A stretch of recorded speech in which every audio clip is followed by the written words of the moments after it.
Hello everyone. आज का जो हमारा टॉपिक है वो है द विक्टोरियन एज।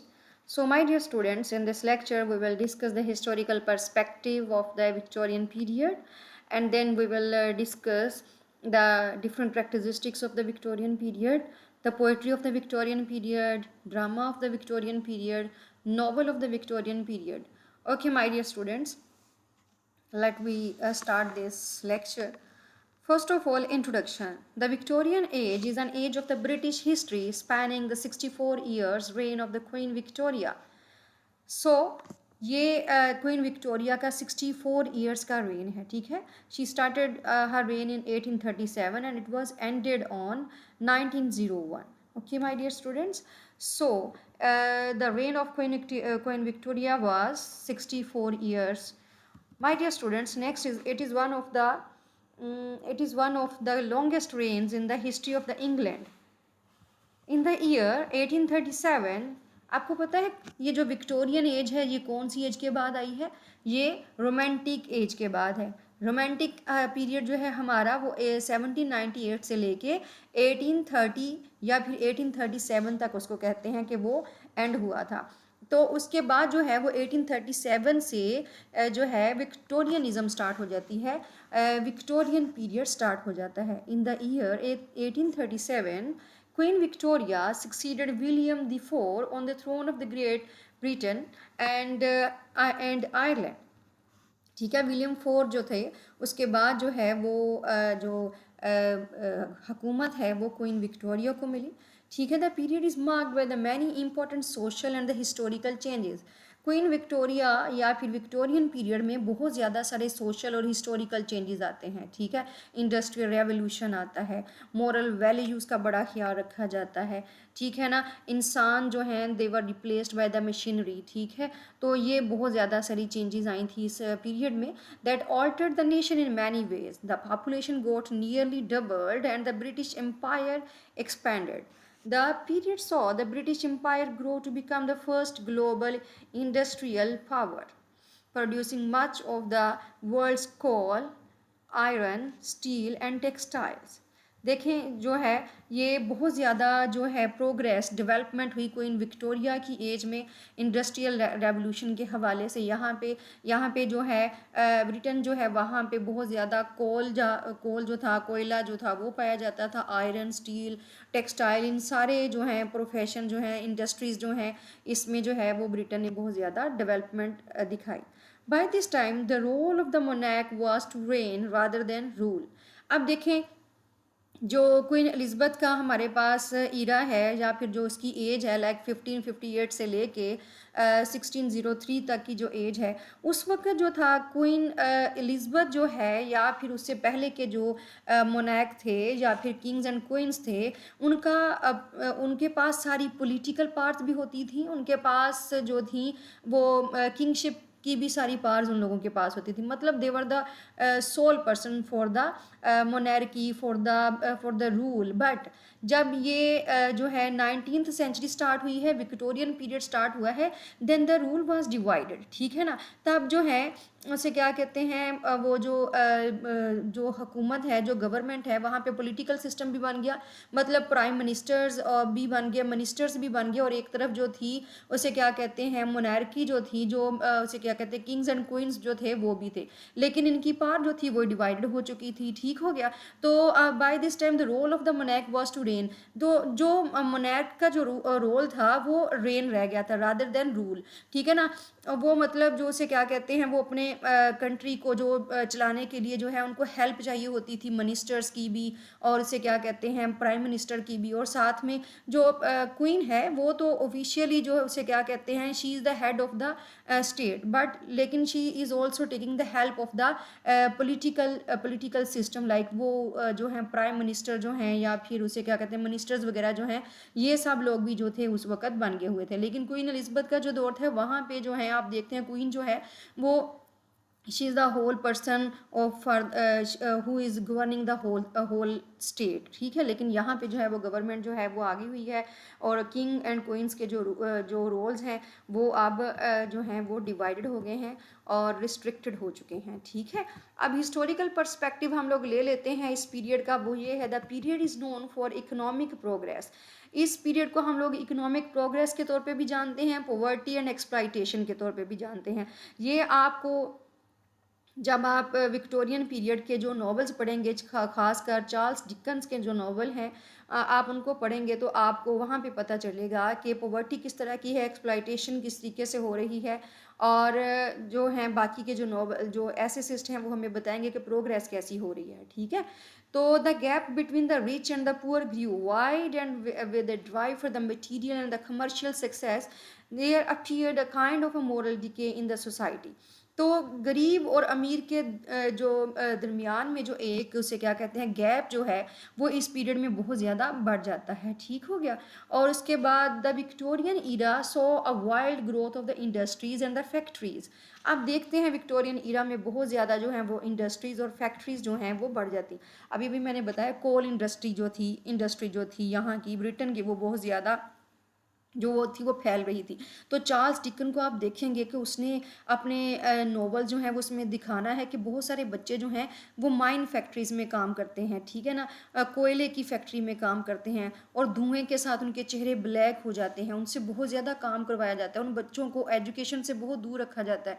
उनके घरों के हालात ऐसे होते हैं कि उनको they have to do work in different factories, अपनी स्टडी को छोड़ना पड़ता है। इस तरह से चार्ल्स डिकन्स को भी अपनी स्टडी को छोड़ना पड़ा था। तो यहाँ पे जो है the Victorian era so a wild growth of the industry and the factories. और उसके बाद अब यहाँ पे जो है विक्टोरियन पीरियड में फीमेल जो हैं वीमेन जो हैं उनका क्या रोल है भाई। अब विक्टोरियन पीरियड में जो वीमेन थी उनको कंसीडर किया जाता था, they were considered a symbol of moralities, ठीक है ना। वो मोरल वैल्यूज सारी की सारी औरतों पे डाल दी गई हैं। यहाँ पे feminine code of conduct was imposed on them which described every aspect of their being from the proper apples to how to converse, everything had rules, ठीक है। So the role of the women was mostly that of being angels of the house and restricted to the domestic confines, and they were financially dependent on their husbands and the fathers, and it led to a commercialization of the institution of the marriage. मतलब उस वक़्त Victorian age की जो women थी उनको उनके ऊपर जो थे मोरल कोड्स बहुत ज़्यादा लगाए जाते थे। उनको they were not free to make love, मतलब वो कोई लव मैरिज नहीं कर सकती थी। वो अपने पेरेंट्स की जो हैं वो जो उनके लिए जो है उनके लिए शादियाँ जो हैं वो करवाई जाती थी, उनके लिए एक स्टेबल लाइफ गुजारने के लिए इंस्टीट्यूशन ऑफ अ मैरिज को स्ट्रॉन्ग किया जाता था। और इसके अलावा जो है they were not allowed to study in different universities, they were not allowed to they were not allowed to cast votes, ठीक है ना। तो देवर नॉट मतलब उनको ये उनका जो जायदाद में हिस्सा था वो भी नहीं उनको मिला करता था, ठीक है ना। अगर उनकी फैमिली में कोई मेल मेंबर नहीं होता था, जैसा कि आप लोग जेन ऑस्टन को उठा के पढ़ लेते हैं उसका प्राइड एंड प्रेजुडिस, तो आपको पता चलेगा कि अगर वो 6 बहनें हैं या 5 बहनें हैं, 5 बहनें हैं वो लोग, तो उनमें ऐसा है कि वो उनका कोई भाई नहीं है, तो उनकी जो सारी की सारी प्रॉपर्टी है तो वो उनके कज़न को चली जानी है, तो उनके कज़न को इनमें से किसी एक बहन से शादी करनी पड़नी है। इस तरह के जो थे वो वहाँ पे टर्म्स एंड कंडीशंस थे। तो ये जो है विक्टोरियन ईरा जो है विक्टोरियन पीरियड है, वहाँ पे जो वीमेन है वहाँ पे उनके लिए एक डिफरेंट तरह के जो हैं वो रूल्स एंड रेगुलेशंस सेट किए हुए थे, और वो डिपेंडेंट थी अपनी फाइनेंशियल कंडीशन के लिए भी अपने हस्बैंड्स के ऊपर, अपने फादर्स के ऊपर, ठीक है। सो इसके अलावा अब हम लोग आते हैं the characteristics of the Victorianism. तो करेक्टरिस्टिक्स ऑफ द विक्टोरियनिज्म में the discoveries of the science have particularly effects upon the literature of the Victorian age. अब क्या है, the discoveries of the science have particular effect upon the literature of the Victorian age. It is simple to mark the following 4 general characteristics. अब क्योंकि Victorian age थी उस वक्त बहुत ज़्यादा सारी डिस्कवरीज भी हो रही थी, तो इस एज को रियलिज्म भी कहा जाता है, द एज ऑफ रियलिज्म भी कहा जाता है। Literature of this age comes closer to the daily life which reflects its practical problems and interest. It becomes a powerful instrument for human progress. अब बच्चों यहाँ पे देखें, अभी अभी जो मैंने आप लोगों को बताया है कि after the age of the romantic period the Victorian age has been started. तो ये जो रोमांटिक पीरियड थी, पीरियड जो था, जो ये this was the age of the imagination and the age of the love and the flower and the nature. But अगर हम लोग यहाँ पे देखें, ये जो विक्टोरियन एज है, this is called the age of the realism. यहाँ पे जो है हमारी रियल लाइफ के प्रॉब्लम्स को सामने लाया जा रहा है। यहाँ पे जो है वो दिखाया जा रहा है कि there is the gap between the poor and the rich, ठीक है। लेकिन जो हमारी जो रोमांटिक एज थी, वो आपको मैंने बताया था कि एक एज जो है उसके चलने के बाद जो है वो चेंज आना होता है। अब रोमांटिक एज जो है उसमें इमेजिनेशन का था, सारा कुछ नेचर का था, लोग जो हैं वो रोमांटिसाइज करते थे हर चीज़ को। लेकिन यहाँ पे जो है लोग जो हैं वो रियलिटी की तरफ आए। उन्होंने कहा कि लाइफ जो है सिर्फ रोमांटिसिज्म नहीं है, बल्कि रियलिटी कुछ और है। हमें खाने के लिए कमाना पड़ता है, ठीक है ना। हमें जो है कुछ करने के लिए जो है वो एजुकेशन हासिल करनी पड़ेगी। विमेन जो हैं वो सिर्फ हम लोग उनको जो है एडमायर नहीं कर सकते, हम लोग उनको नेचर के साथ सिंबलाइज नहीं कर सकते, हम लोग इनको सिर्फ ब्यूटी की एक सिंबल कंसीडर नहीं कर सकते, एक साइन ऑफ ब्यूटी नहीं कंसीडर कर सकते, बल्कि उनको अपने राइट के लिए आगे लड़ना भी पड़ेगा, आगे बात भी करनी पड़ेगी। So this age is also called the age of the realism. उसके बाद हम लोग आ जाते हैं, इस एज को मोरल पर्पज एज भी कहा जाता है। The Victorian literature seems to assert its moral purpose. The Tennyson, Browning, Carlyle, Ruskin, all were the teachers of the England with the faith in their moral message to instruct the world, ठीक है ना। ये जो है Victorian literature के जो writers हैं, जिसमें टेनिसन है, ब्राउनिंग है, और उसके बाद कार्लाइल है, रस्किन है, ये सारे के सारे टीचर्स थे। तो ये जो है इनका they have the great faith in moral message. तो वो दुनिया को जो है अपनी राइटिंग्स के थ्रू जो है ये लोग जो है ये मोरल मैथड जो है मैसेज दे रहे हैं। इस एज को the age of the morality भी कहा जाता है। Doubts are the contradictory faiths and the philosophies. इस एज में जो है वो डाउट्स बड़े पाए जाते हैं, कंट्राडिक्टरी फेथ्स बड़े पाए जाते हैं, ठीक है, इस तरह की। It is often considered as an age of the doubt and contradictory faiths and the philosophies. The influence of science is felt here. अब मैं आपको ये बात बताना चाह रही हूँ कि इस एज को डाउट एंड कंट्राडिक्टरी फेथ की भी एज कहा जाता है। अब यहाँ पे आप देखते हैं the influence of the science is felt here. यहाँ पे जो है Browning, the optimist and the Hardy, the pessimist are regarded as the most popular writers of the age. जो ब्राउनिंग जो है उसको कहा, उसकी जो ब्राउनिंग की जो जितनी भी राइटिंग को आप उठा के देख लेते हैं वो सारी की सारी ऑप्टिमिज्म के ऊपर है, और हार्डी की जितनी भी आप राइटिंग्स को उठा के देख लेते हैं उसमें जो है वो पेसिमिज्म पाया जाता है। सो इस तरह से ये जो एज है इसको हम लोग इस तरीके से डिस्कस भी कर सकते हैं कि एक तरफ से जो ये जो एज है ये साइंस की एज, साइंस की एज है, और इसमें जो लोग हैं ये डाउट्स में घिरे हुए हैं, कंट्राडिक्टरी फेथ्स पाए जाते हैं इनमें। इनमें किसी में पेसिमिज्म है, किसी में ऑप्टिमिज्म है, और ये जो है ये इस एज में जो है वो पाया जाता है। और इसके अलावा there is a realistic literature with the pre Raphaelite poetry that believes in art for art sake. तो ये यहाँ पे ओके तो यहाँ पे जो है जो आपकी विक्टोरियन एज है, विक्टोरियन एज में जो है वो प्री रेफलाइट पोइट्री जो है वो भी पाई जाती है। Poetry that believes in art for art sake. Pre Raphaelite जो लोग थे they believe on art for art sake, ठीक है। अभी इसके ऊपर हम लोग डिस्कस करते हैं, ये पॉइंट यहाँ पे एडिशनल है, इसको मैं आगे लेके जाती हूँ। सो आइडियलिज्म, ये जो एज है इसका एक और करेक्टरिस्टिक ये है, इसकी क्वालिटी, इसकी खूबी एक और ये भी है कि आइडियलिज्म के ऊपर ये लोग बिलीव करते थे। Though the age is characterized as the practical and the materialistic, ठीक है ना। ये एज जो है इसको रियलिज्म में भी कंसीडर किया जाता है, आइडियलिज्म का भी इसमें थोड़ा सा जो है हमें उसके फैक्टर्स भी नज़र आते हैं। Most of the writers suggest a purely ideal life. It is an idealistic age where the great ideals like truth, justice, love, brotherhood are emphasized by the poets, essayists and the novelists of the age.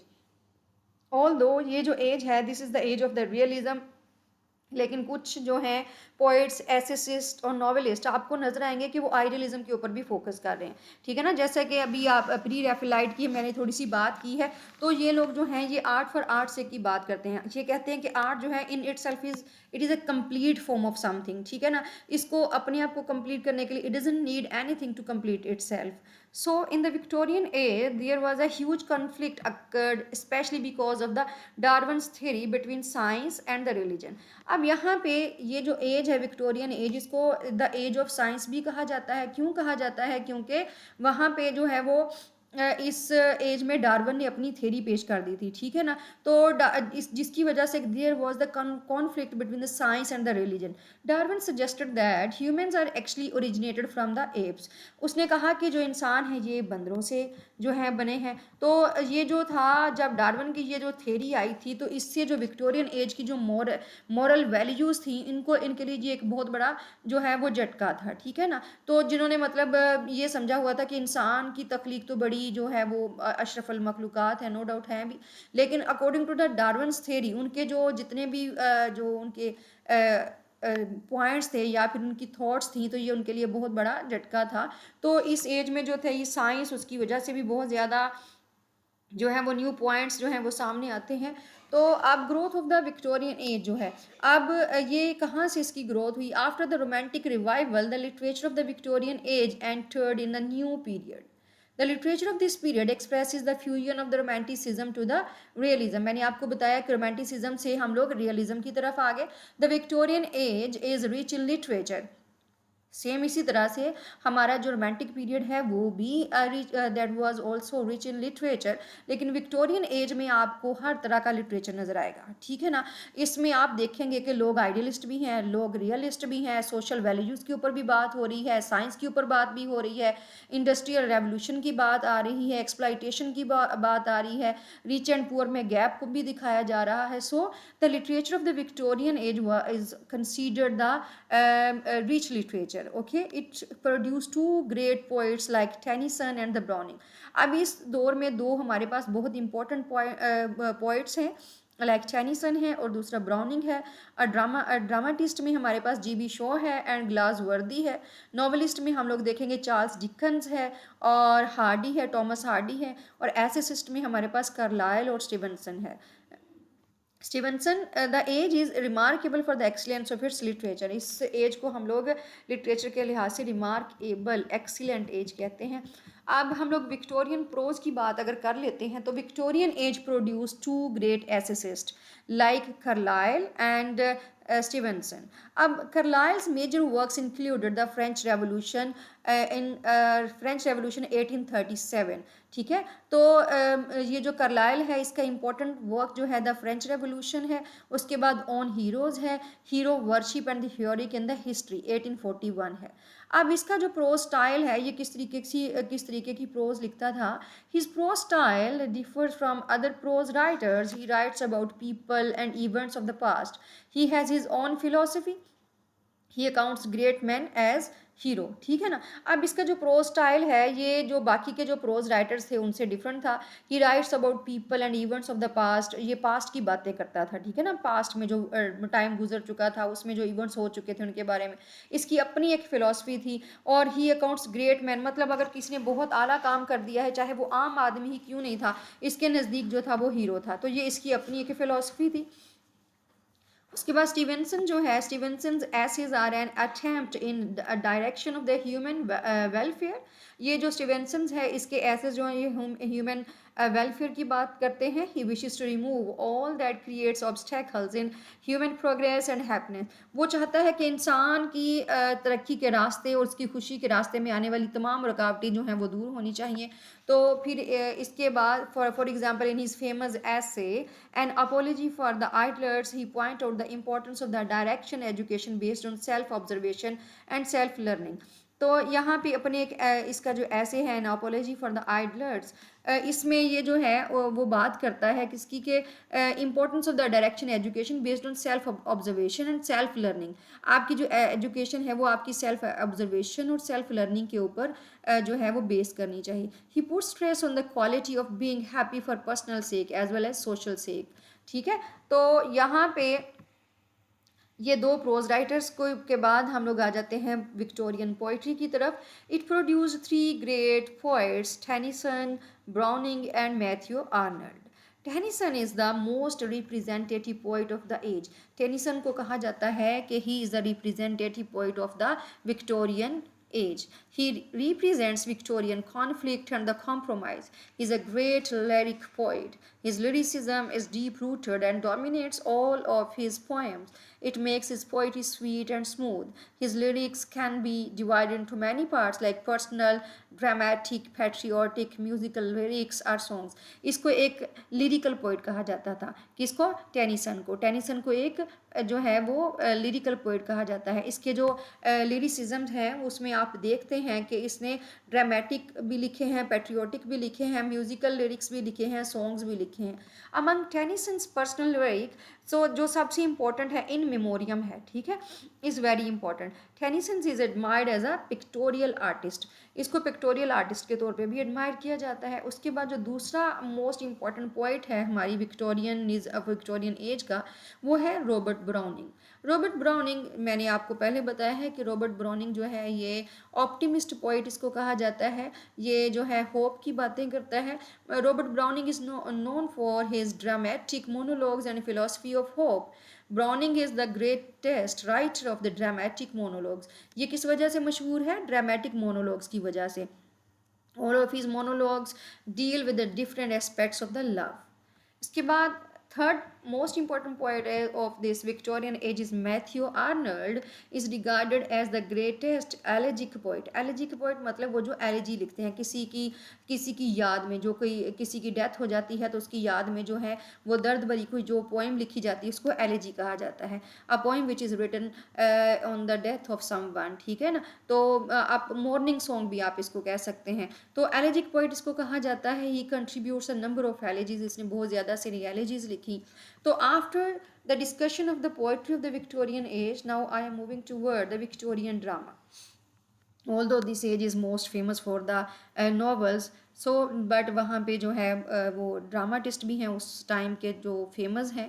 So Victorian drama में it produced two great dramatists like Shaw and Galsworthy. Shaw is doubtlessly the greatest of all dramatists of this period. He contributed anti-romantic plays of the ideas like Candida and Apple Cart.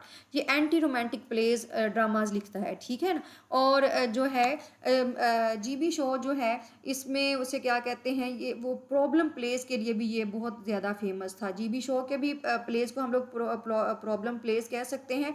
और इसके अलावा जो है ग्लासवर्दी जो है उसने भी problem plays लिखे हैं बहुत ज़्यादा सारे. So Galsworthy is also a great dramatist. He is a problem play writer. Problem play writer है जी ग्लासवर्दी भी. ये भी एंटी रोमांटिक है और GB शॉ ने भी एंटी रोमांटिक जो है वो ड्रामाज लिखे हैं. He has a deep sympathy for the weaker section of the society. And his dramas he presents their problems to attract the attention of all the people. तो Galsworthy जो है वो अपना जो है अपने जो ड्रामाज हैं उनमें ये लोअर क्लास लोगों को दिखाता है और उनकी तरफ, उनके प्रॉब्लम्स की तरफ जो है वो लोगों की जो अटेंशन है उसको ग्रैब करने की कोशिश करता है, ताकि लोग जो हैं वो दूसरे लोग जो हैं वो कैसी ज़िंदगी गुजार रहे हैं, जो पुअर लोग हैं तो उनकी तरफ ये अटेंशन जो है लोगों की लेके आता है. So it appeals more to head than to heart. The basic purpose of his plays is not to entertain but to make people conscious of other people's sufferings caused by the imperfection of law and society. His famous plays are The Silver Box और दूसरा है Strife and the Justice. ठीक है. अब हम लोग बढ़ते हैं विक्टोरियन नॉवल की तरफ. It produced two great novelists like Charles Dickens and Thomas Hardy. The spirit of the revolt is much more intense in the fiction than the poetry of this period. Ma'am जैसा कि आप लोगों को पहले बताया, the novels of the Victorian age is the novels of the Victorian age are considered more important than the drama and the poetry. ठीक है. इस एज में जो नॉवलिस्ट हैं they are considered the great poets of the great novelist of the overall English literature. Okay my dear students, it produce two great novelists like Charles Dickens and the Hardy. The spirit of the revolt is much more intense in the fiction than the poetry of this period. The most prominent novelists of the period are Charles Dickens and Thomas Hardy. Dickens is the great novelist. He makes the minute study of the whole mankind. He presents lively picture of the human society. Dickens, David Copperfield. ये Dickens का एक novel है. David Copperfield is a representative novel in sense that it throws light on the prevailing conditions of the Victorian society. अब इसका जो novel है David Copperfield को अगर हम लोग उठा के पढ़ते हैं तो ये वहाँ की जो ब्रिटिश सोसाइटी है उस वक़्त की, ये उसकी पूरी जो पिक्चर है उसको उस सोसाइटी को ये रिफ्लेक्ट करता है। It is a social document that brings to light miserable condition of boarding houses, women education, child labour and social injustice. ये तमाम जो है आप चार्ल्स डिकन्स की जितनी भी राइटिंग्स हैं उनको आप उठा के देख लें, ये एक तरह की जो है विक्टोरियन सोसाइटी की एक विविड पिक्चर जो है वो हमें नजर आएगी। ठीक है, वहाँ पे उस वक्त विमेन एजुकेशन का क्या हाल था, चाइल्ड लेबर कैसी थी, सोशल इनजस्टिस कैसा था, ये सारा का सारा जो है चार्ल्स डिकन्स के जो नॉवेल्स हैं आपको वहाँ पे मिल जाएगा। ये सोसाइटी के लिए लिखता था। ठीक है, डिकन्स इज सोशल थिंकर, इसको सोशल थिंकर कहा जाता है। Dickens is a social thinker working in the line of the social reformer.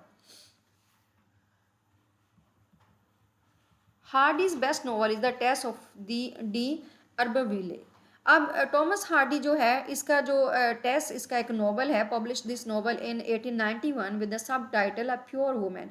तो इसमें इसने एक जो है एक स्टोरी दिखाई है एक वुमेन की। ठीक है ना, तो अब आप देखें विक्टोरियन एज में विमेन के साथ किस तरीके से जो है वो सलूक होता था, उनको किस तरीके से कंसीडर किया जाता था, और वो उनके इर्द गिर्द क्या क्या बाउंड्रीज थी, और इसके अलावा क्लास डिफरेंस जो है वो बड़ा दिखाया है जो टॉमस हार्डी है उसने टेस्ट में। तो आप जब इस नावल को पढ़ते हैं तो आपको जो है विक्टोरियन एज जो है वो सारी समझ आती है कि वहाँ पे जो लोअर मतलब जो पुअर वुमेन थी उनके साथ किस तरीके से जो है वो सोसाइटी जो है सलूक करती है।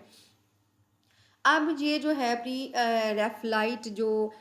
रेफलाइट जो मूवमेंट है, या फिर ये जो प्री रेफलाइट की जो एक उसे क्या कहते हैं जो एक मूवमेंट उस वक्त थी, this is also the part of the Victorian as, क्योंकि ये भी विक्टोरियन एज में ही जो है वो प्री रेफलाइट मूवमेंट स्टार्ट हुई थी। तो द प्री रेफलाइट ब्रदरहुड भी इसको कहा जाता है। The pre Raphaelite brotherhood is also known as the और रेफलाइट्स, इसको रेफलेट्स के नाम से भी जाना जाता है। It was a group of the English painters. इसमें कौन थे, इसमें पेंटर्स थे, पोइट्स थे और क्रिटिक्स थे। ठीक है ना। It was founded in 1848 by the Dante Gabriel Rossetti. ठीक है ना, डांते गैब्राइल रोस्टी ने इसको फाउंड किया था। Who reacted against the artificiality of the art of the period. उस वक्त की जो आर्ट थी उसकी आर्टिफिशियलिटी के अगेंस्ट ये जो थी उसे क्या कहते हैं ये मूवमेंट जो है ये स्टार्ट हुई थी। So they wanted to return to the purity and the simplicity of the Italian art of the 13th and the 14th century.